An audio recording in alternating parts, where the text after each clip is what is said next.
Welcome to Business Rockstars with our Game Changers interview series. My guest today is Josh Johnson, NFL veteran, Chief Athlete Officer of the Ultimate Gaming League, serial entrepreneur, and avid gamer. Josh, welcome to the show. And for those who are not familiar with the Ultimate Gaming League, give us the quick elevator pitch. What is it? In a nutshell, it's a place where gaming meets culture. We have esports elements, but we got gaming, obviously, but gaming is done in so many different ways. Like esports is it's the driving force, the growth of the gaming. But I mean, before there was esports, we were just picking up controllers and having a good time. It's more of a lifestyle, And so we've kind of embraced that element with what we built, with just a lifestyle component that has esports components, and try to be more complementary versus competitive.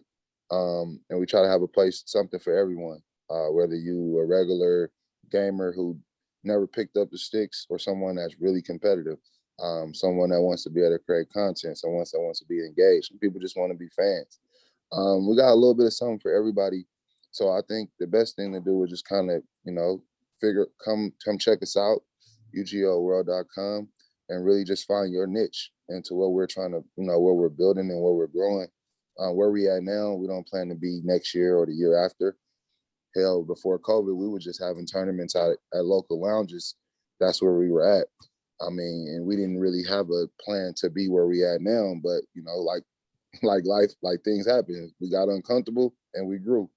And I mean, kind of COVID made everyone uncomfortable. So we use it as an opportunity for us to grow. And it's looking real promising where we at now, So I'm just excited to see where it takes us. That's so exciting. And so many businesses have had to totally pivot during COVID. And I love that you guys kind of found your strength and went from there. When did you kind of realize that this passion of yours could actually turn into a profit?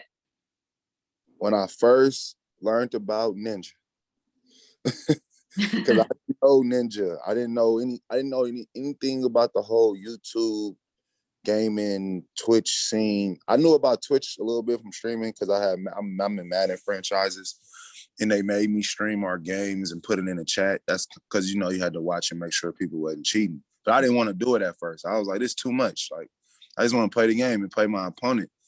But once I got in the franchise, they kind of exposed me to streaming, but I didn't think nothing of it until my kids actually started watching. When I go in the room, and this was about a year and a half ago, 2 years, I'm like, why are y'all watching people play video games? Mm-hmm. And they just kept doing it. And then I started seeing more kids do it. And how I think like, you put your business hat on. If kids are here, eventually money is going to be here, mm-hmm. because they're the next batch of consumers. And so for me, like, I try to create passion around things that I genuinely love to do. And it's something that I genuinely love to do, but it was never a long-term monetization plan off of it. It was just the fact that, I got teased by people. I got teased by people in the locker room. I got teased by my family. Oh, you always got your PlayStation with you. Like my fiance would make a joke like, oh, you got your girlfriend with you when you're traveling today. Right. I'd be like, but like now, that can make you money. Yeah. That build you a community. That's a new form of media now, being able to take your PlayStation on and cut your stream on and be able to talk to your community. So it was just, to me, it was like, the stars aligned, and it was just like, all right, take it. You love to do this. You want to do this every day for free anyway. So how can you build something that impacts you, but not only impacts you, but impacts others? And hell, it even impacts your kids and your younger nieces and nephews, but impact people that's middle-aged, people that's coming out of college, people that you met through football that may be good in production or good in business. I just think, how do you draw those people together and try to, help uplift the whole business structure? And that's pretty much what we're trying to do here, how I got here to do it from my standpoint. And I love how you said people were making fun of you, because a lot of entrepreneurs, when they're first starting out, people make fun of them for their idea. What advice do you have for those entrepreneurs who want to start a business but are scared of failure and everyone's telling them not to do it? If you want to start a business, I just think there are two types of people in this world. People that want to work and people that want to own and create. there's two different lifestyles that come with that. It's a lot more responsibility and other things that you play into that. Whenever entrepreneurship is ownership to me. And so when you working on the ownership level, criticism is gonna never not end. Like that's the beauty of playing NFL. I see how people criticize our owners daily. Mm-hmm. And you hear so many different sides of it. But like once I became an owner of my own business, I started rationalizing more with business decisions, even things that I look side-eye to when I was just a worker. So it's gonna always be criticism. I think that's just a part of your growth. To me, actually, if you have the ability to actually listen to the criticism to see if there's some substance behind it, it can always help you. But if the people just talking, then you just use your natural sense to know that everybody has an opinion. In the social media driven world, that just put more on a bigger stage. But those things are never going to change. I mean, you have enough opportunity with Google and everything to gain the right resources and the right information to give yourself a path to move forward. And just be willing to go through the ups and downs with that. I mean, it sounds so cliche, but it's really real. Like, you have to be able to go through the peaks and the valleys. Even when you become profitable, you still gonna hit a valley. It's just being able to get you out that valley to make it back to the peak. And then it probably is gonna happen again because there's always a climate shift, a cultural shift, a way of doing business shift. And sometimes we just gotta catch up. So don't let the naysay, if the naysaying is stopping you from working and being an owner, to me, I would always look at myself first and say, I had a choice to not go to work today. So to me, like my business, that's just how I look at it. Do you think, because being in the NFL, you're essentially an entrepreneur from day one, you have to work so hard, you're responsible for a team and working together. Do you think there's a gene that some people are just born with that entrepreneurial spirit? Or do you think it's truly like self-made? No, I think some people are about natural go-getters. Like they take pride in getting up and maximizing their day. I mean, just really finding out who you really are and finding your genuine passions. And like, for me, I'm a hybrid of both. Mm-hmm. Like I want to, as a football player, I'm a worker and I enjoy that. Like I understand everything that comes with my job as a worker, and I'm content with doing that. But as an entrepreneur, when I leave football, like I see a lot of opportunity and things I have a genuine passion about to be an owner. And I had to learn that about myself. I didn't really know if I was born that way. I don't think I was born that way. I learned that about myself. I didn't really think I would be owning my own businesses or things of that nature. I just worked as hard as I could and try to, take in and be a sponge as much as I can. And then once I started taking it in, all this information and opportunity, how do I apply it to my life and how does that fit in? So it's hard for me to say that people are born that way or if they're not, but I do see that there's a lot of people who are natural go-getters. Don't know how they got there to that point, but I see there are people who are naturals at that. Yeah. There's all these books, right, about like the 5 habits of highly successful people. Do you have a ritual that you swear by that like gets you up and gets you motivated every day? As I get older, it's really prayer for me. I mean, it allows me to, for me personally, it allows me to attack whatever it is, good or bad, and keep a mind and a humble heart with it. That's what works for me. That's my best ritual. I've tried numerous of ones, self-talk, self-criticism, being organized, being everything. And those all at one point in time became overwhelming because it became too much. But just a simple prayer to win and like to be able to have my heart and my mind in the right place to go win that day, it works for me. And so I'm just kind of rolling with that. That's great advice. I totally believe in the power of prayer. What has been your biggest accomplishment in the gaming world and with the NFL? The NFL, because I haven't really played the way I want to, but getting drafted and getting my first win. And then being able to actually play for the team that I grew up loving. Those are probably the 3 major accomplishments. But I feel like I got so much left. It's hard for me to really settle down and focus on what I have done because there's so much more that I feel like I can do.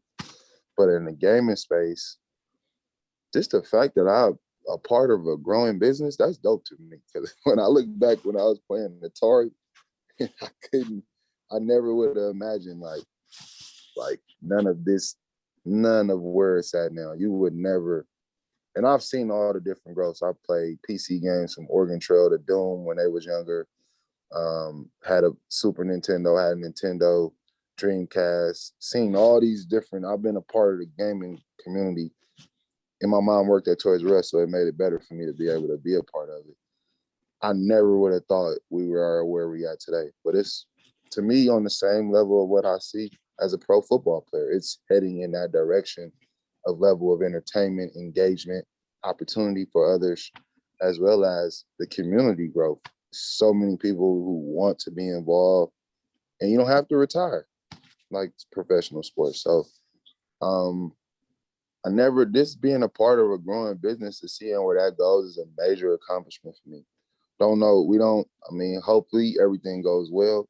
In entrepreneurship probably won't. It's going to be some ups and downs, and we already experienced that in our 3 years of growing.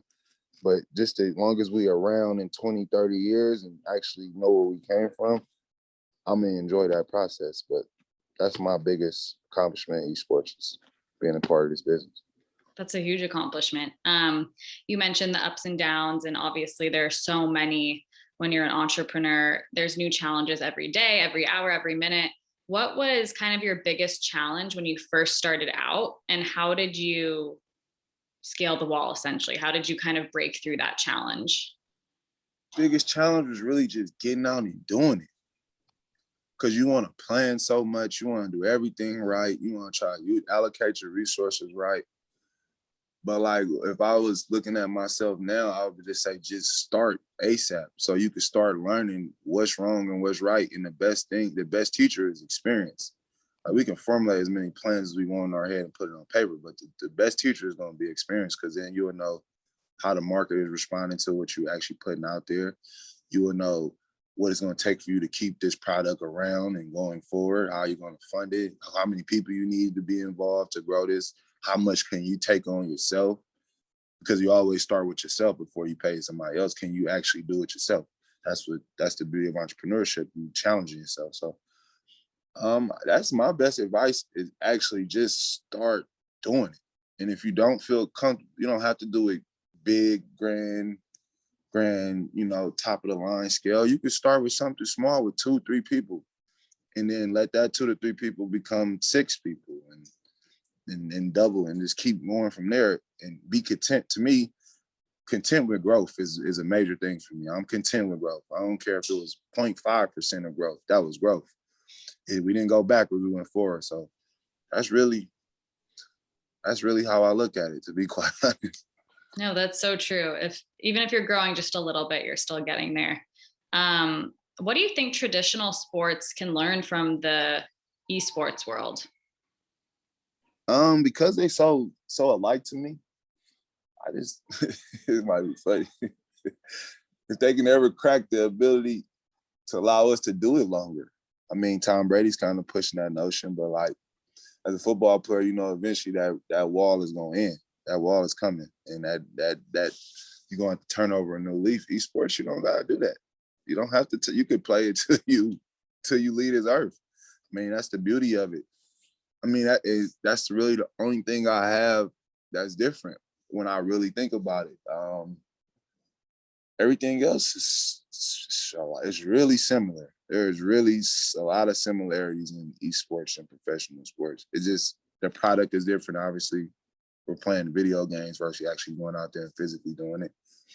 But there's a lot of similarities. So my thing is, if you don't have to retire, but that's impossible right now. Yeah. What was it like turning on Madden and seeing yourself for the first time as a player? Oh, that was like that might have been one of my biggest accounts. I can't believe I left that out. That was unreal. It still seemed like a dream today. The fact that I actually got to experience that. I'm kind of mad at myself because I sold my games back to GameStop, and I should have kept them because I was actually on it. But it's all right. Yeah. But just seeing myself was like, it was a major accomplishment. Just as, these things can be done. Yeah. And it's for anybody. Like, coming from Oakland, playing Madden my whole life, I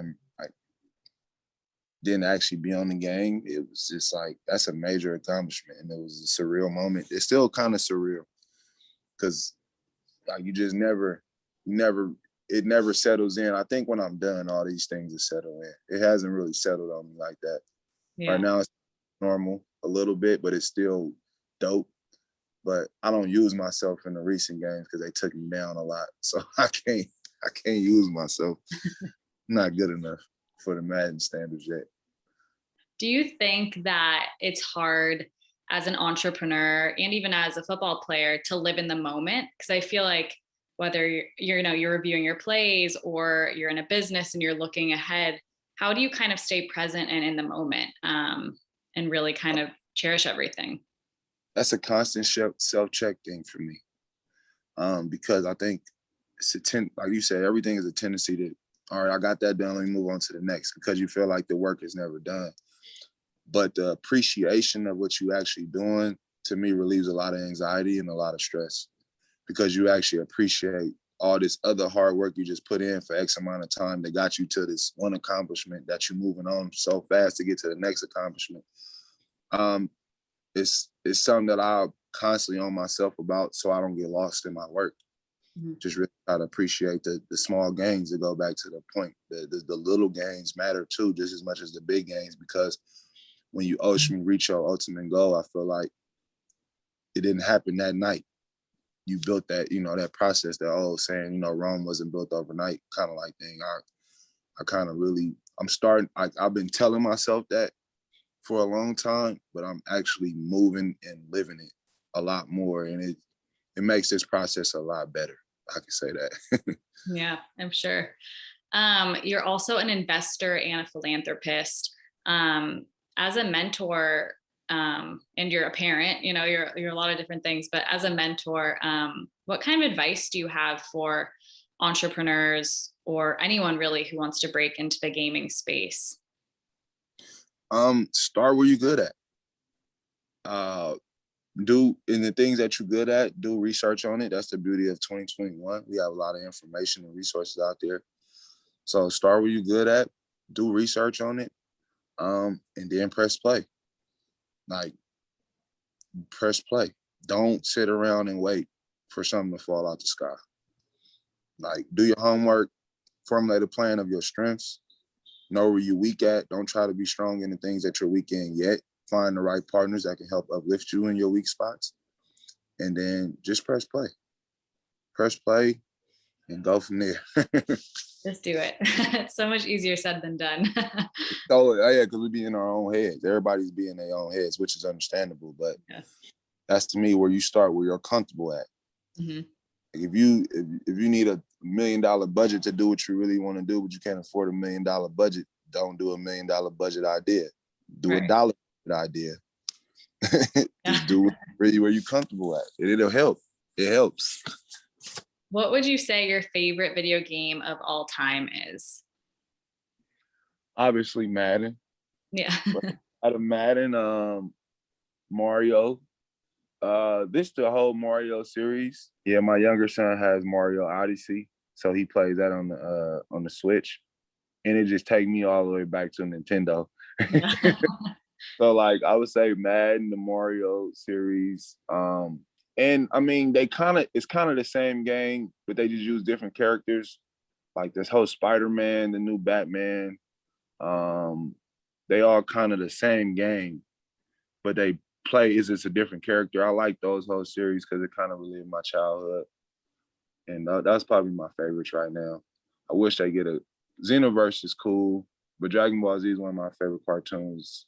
Don't like the game. They don't have an adventure game there. They still just got the Street Fighter version where you fight the characters. I kind of like want to see a real Dragon Ball Z story mode game. Looking forward to that one day. And you also have a clothing line, an organization called Family First. Tell me about that. When did you start that? Well, Family First, the foundations became official in 2011. We started in 2007 though, when Marshawn first got drafted. Started with a football camp. just a way for us to give back to our community and bring our community together. Evolved to a lot more once we respected the position we were blessed with and the opportunity we could bring to our community. So now we've been able to pretty much have our own youth center partnership with the city of Oakland, do numerous of programs and youth development classes, really more trade focused than actual teaching what they teach in school, really trying to build skill sets and provide the resources for people to be able to use right now if they have the possibility or later. Just trying to help our community find a path with either being workers or entrepreneurs. And really, once you decide what you really want to be, really take ownership of it. And like, you know, whether it be going to college, helping the youth find that opportunity, or if people don't believe in college and they want to, you know, start their own business immediately, help doing as far as helping, you know, the ones that really are taking it serious, start their own LLC, start their own corporation, and really show them what that's like, because we're doing it. Eventually they're going to want to do it. So the younger you can get started at it, the better. Just be really on your path. So that's the main thing of the foundation. The clothing line was an extension of that. Just really having a business mind. We own Family First. Opportunity came where people would normally license out that name, but you know, being the fact that we have the Beast Mode clothing line, which is more lifestyle and athleisure, this was more of a different type of style of product, and I thought it'd fit great into our nucleus of our ecosystem.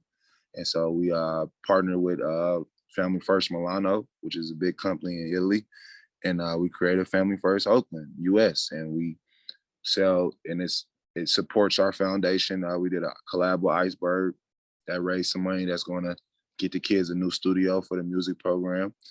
And it also is opportunity to create ownership.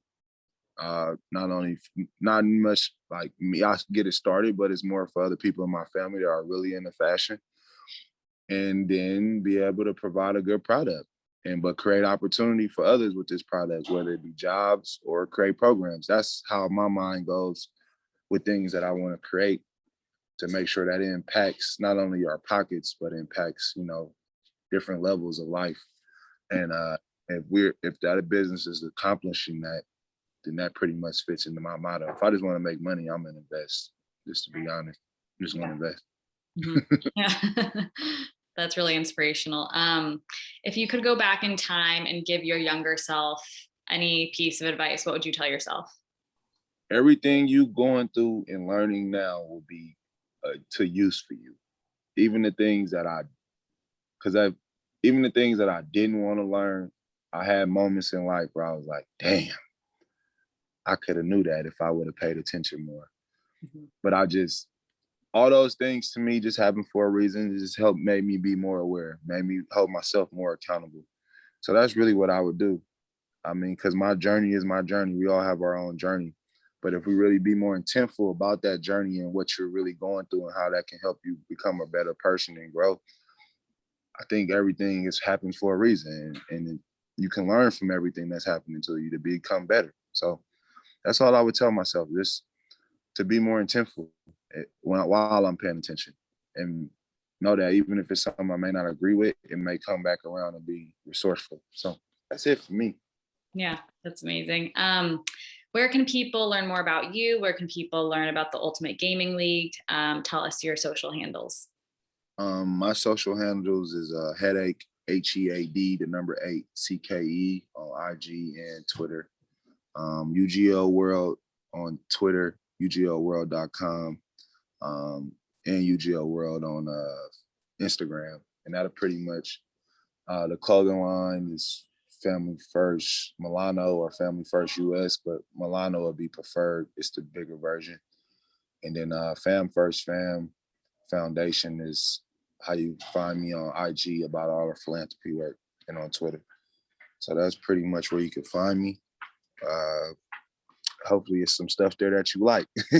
Yeah. Well, Josh, it was a pleasure speaking with you. Thank you so much. And my last question is, where are you joining us from? Are you in a locker room?